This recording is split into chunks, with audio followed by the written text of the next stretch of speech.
Now I'd like to bring your attention to the Insert tab here. The Insert tab has got a lot of options which are available, which can be explored for our requirements and which can help us in making more effective PowerPoints. So for that, what we're going to do is we're going to add another slide into this presentation just for working and showing the objects that or the facilities that are available on the Insert tab. So I'm going to come here on the slide sorter section, click there, and you can see that a bar has come up there. If I press Ctrl M here or right click and click add a new slide will be inserted here at this position. I would like to also tell you that this slide can be clicked and dragged and changed position in the slide sorter. If you want, you can change the arrangement of the slide here. Same goes for any of these slides. Now on this newly added slide, what I want to show you is first the insertion of a table. Now when we click on the table button, a pull down menu comes here which shows you different sizes. Now as you take the mouse pointer, hover the mouse pointer over this, the number of rows and columns gets selected, and at the same time on the slide you can see a table that has got inserted, that is being shown with the same number of rows and columns. So let's click on this and accept that. So this is a table which has got a certain 5 columns and maybe I think 4 rows are there. Now there is a certain color combination that is available for this table by default. This depends upon the theme of the slide that you have chosen. If you want, you can override that and you can change that, and you can pick up any of the other themes that are available here. So I'm going to just change that and take one here. Okay, I'll just take this one here. Now in this what we can do is you can start typing whatever content that you would like to type, and you will be able to get that information here. You can also select the color of any cell from here. So we can select the cell in this manner and go to design, and you can change the shading, color shading. So if you make it blue, that way you can change the color shading of the particular cell. So this is the design tab for the table, and in the layout tab you will be able to see how you can insert rows above or below, or even insert columns. So if this particular row is selected, insert above will insert a row above, as you must have seen, and if I'm selected this particular column, insert to the left will add a column onto the left, and so on. So these are the various options that are available in layout. As you start using them, you will be able to realize how you can make best use of this. You can even increase the height of your cells and the width of your cells from here. So I can show that also to you. So if you want, you can increase the width of this particular cell. Can you see the width is getting increased of this particular table? And if you want only this particular column's width, then you can select that column in that manner and increase the width. So that is the options for table. Next in Insert, what I would like to show you is the shapes option.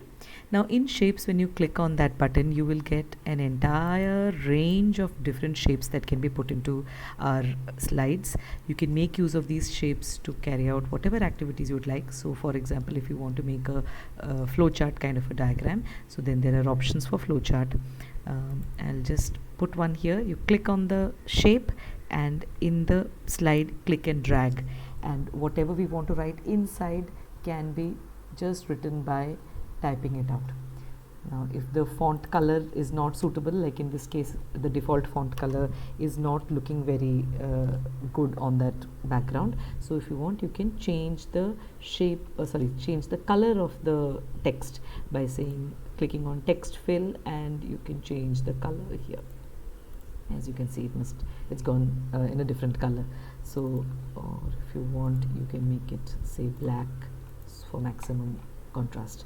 So this is one method. Then you can also add arrows, and I'll just show it to you. So this is an arrow I'm picking up, and I click and drag. Now depending upon this slide layout, things are coming in green. So if you don't want green and you want to change the color, keep that arrow selected, and you have a new tab here called format. From here you can change the color of the arrow. So I'll take a nice thick arrow here, and that's my arrow. If you want, you can increase the thickness of this arrow again. Click and select it, go to shape outline, go to weight, and you can increase the weightage or the thickness of the arrow in that manner. Okay, so you can also add more shapes by going back to insert shapes, and maybe we can put a box like this. If you want, you can click and drag and reposition it, and so on. So the best is to use it to the best of our requirement. That's what I can tell you. So you'll have to explore and see what is most suitable for you.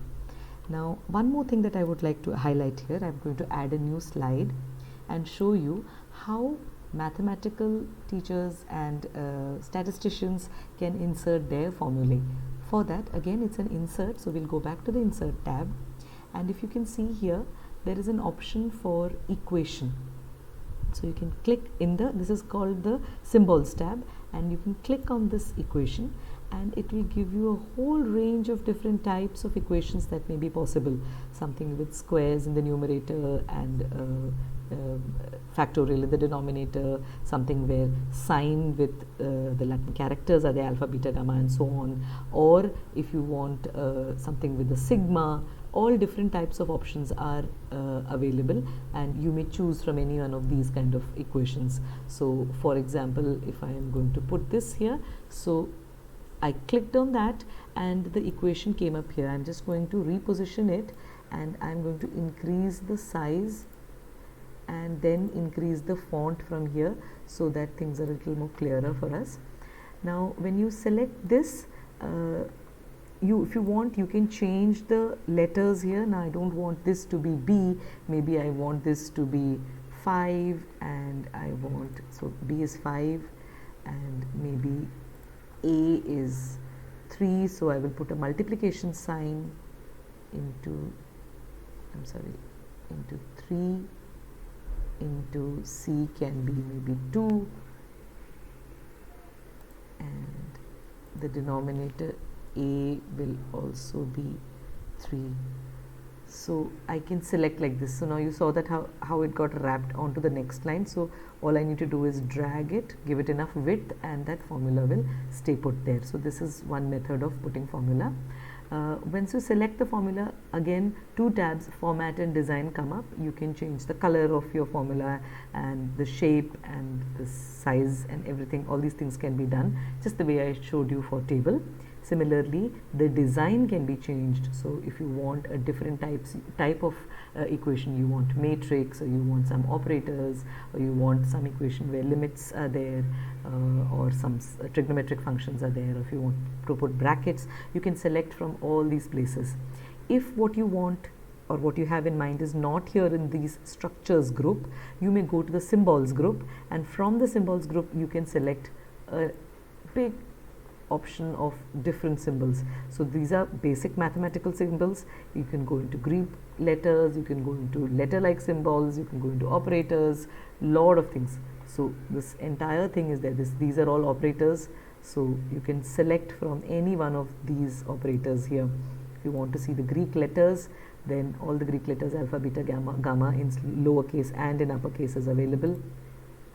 You can also go to arrows, which will give you all different types of mathematical symbols of arrows. You can go to negated relations, less than, greater than, not greater than, not less than, equal to, and all those different requirements. If you want, you can go into scripts. That means this will be in a stylish kind of a handwriting. And if you want things in geometry like angle, or the symbol for triangle, therefore, because, all these options are available here in the design tab once the equation has been put up. Please remember that normally when your slide is selected, this option will not be there. So to get all that range of options, you first need to go to insert. From insert, go to equation and insert an equation of the type that you want. So for example, I want an expansion of a sum equation, but you take that, I'm increasing the size because I want it to be more visible. You take it according to the question paper or whatever answer sheet, whatever you want to give.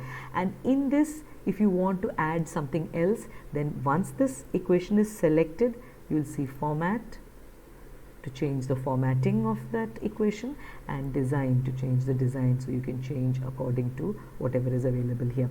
So inc equation, I'll just show it to you. Inc equation is one thing where you can write down here in freehand, and PowerPoint will type out that equation here for you. For example, I will select write. I'm going to say something like a plus b, and I'm going to say whole square.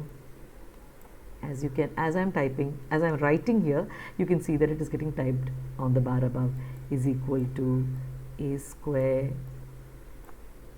plus b square plus 2ab. So this is a demonstration of, I think some things have gone wrong here. So what we can do is we can use the eraser, and one by one I'm going to erase, and let's see where we have gone wrong. So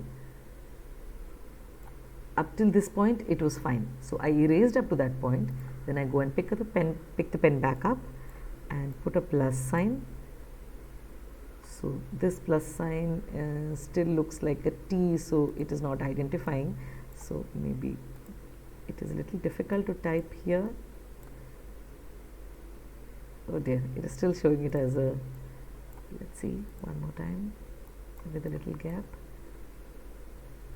Okay, this is not accepting. Whereas the previous plus, it did not have any problem. Okay, I'm going to clear this. So you get the flow of the thing, so you can just insert it there, although that may be a little difficult to achieve. So that's how you mathematical teachers who teach maths or statistics can insert their formula for into their PowerPoint presentations. You can also include videos into your PowerPoint presentation. So if you already have a video with you, then I'm going to just insert a new slide here with Control N. Once a slide is selected, you go into the Insert tab, go to Video, and you may choose either an online video or a video that's on my PC. If you click on a video that's on my PC, the open file dialog box comes up, and from here you can select the path where you've saved the file, and when you click on that, that particular file will get uploaded here, and you can insert that file into the PowerPoint presentation. So I can similarly you can also add audio into the file. So either you can have an audio file that is already there on the PC, that means again a file open dialog box will come up, or if you want, you can record your own audio. Just give it a name, and when you want to start off, like for example, I'm going to say try, I'm going to call it try, and I'll click on the plus button. Hello, this is a trial session for recording sound on this PowerPoint slide. Thank you. So you saw how I recorded a session of sound of 10 seconds, and I'm going to try to play it back.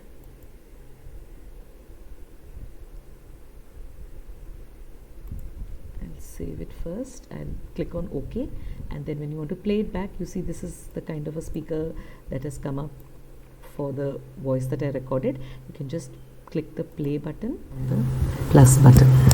Hello, this is a trial session for recording sound on this PowerPoint slide. Thank you. I hope you could hear that. So this is the way you can add voice to your slides. That means if you want, you can go back into each slide and record your voice onto that slide as to what you want to say for that slide and store it there. So when you load the PowerPoint presentation, your voice also gets played along with the rest of the transitions and the animation. With that, we come to the end of the Insert tab.